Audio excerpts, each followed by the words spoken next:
வணக்கம். G news 24x7 செய்திகளுக்காக செய்தி வாசிப்பவர் உதயகுமார். ஆரணி பேரூர் திமுக மற்றும் இளைஞரணி சார்பில் ஆரணி சத்திரம் பஸ் நிறுத்தம் அருகே தண்ணீர் பந்தல் திறந்து வைக்கும் நிகழ்ச்சி நடைபெற்றது. திருவள்ளூர் மாவட்டம் சோழவரம் ஒன்றியம் ஆரணி பேரூர் திமுக மற்றும் இளைஞரணி சார்பில் பொதுமக்களின் தாகத்தை தீர்க்கும் வகையிலும் கோடை வெயிலின் வெப்பத்தை தணிக்கும் பொருட்டும் தண்ணீர் பந்தல் திறந்து வைக்கும் நிகழ்ச்சி ஆரணி சத்திரம் பஸ் நிறுத்தம் அருகே நடைபெற்றது. இந்நிகழ்ச்சிக்கு ஆரணி பேரூர் திமுக செயலாளர் பி. முத்து தலைமை தாங்கினார். இதில் சிறப்பு அழைப்பாளராக திருவள்ளூர் கிழக்கு மாவட்ட திமுக செயலாளரும் கும்மிடிப்பூண்டி சட்டமன்ற உறுப்பினருமான டி.ஜே. கோவிந்தராஜன் கலந்து கொண்டு பொதுமக்களின் தாகத்தை தீர்க்கும் வகையில் தண்ணீர் பந்தலை திறந்து வைத்தார்.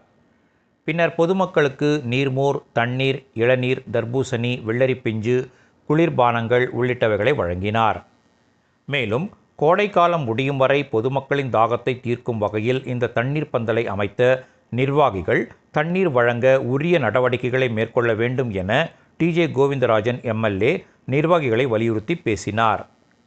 இந்நிகழ்ச்சியில் மாவட்ட கழக பொருளாளர் ரமேஷ், ஆரணி பேரூர் முன்னாள் செயலாளரும் பேரூராட்சி மன்ற உறுப்பினருமான டி. கண்ணதாசன், பேரூர் அவைத்தலைவர் ஜி. ரமேஷ், பொருளாளர் கு. கரிகாலன், துணைச் செயலாளர்கள் T. Gopinath, T. Nilavazhagan, R. Kalaiyarasi, மாவட்ட பொறியாளர் அணி அமைப்பாளர் எஸ். ரோஸ் பொன்னையன், நிர்வாகிகள் Mustafa Munir, T. Jayakumar, T. Tamizhazhagan, R. Ravi, L. Udhayakumar, Neelakandan, K. Nagaraj, K. R. Seenu, V. Murali, Sai Sathya, Surya, Mahendran, S. Nagaraj, வக்கீல் Kaviyarasu, Jagan Santhosh, Vimalraj, Umapathi, M E. Muthu, Balu, Sultan, Thirumala Sekar, Bhaskar, S K. Balu Ramesh, Jothi, Vasu, Hari, Vanamma, Madhuramma, Rajamma, Sirajdeen, V K M. Vijayakumar, வக்கீல் ஜெகநாதன், ஓவியர் பன்னீர்செல்வம் உள்ளிட்ட மாவட்ட, ஒன்றிய, பேரூர் கிளைக்கழக நிர்வாகிகள்,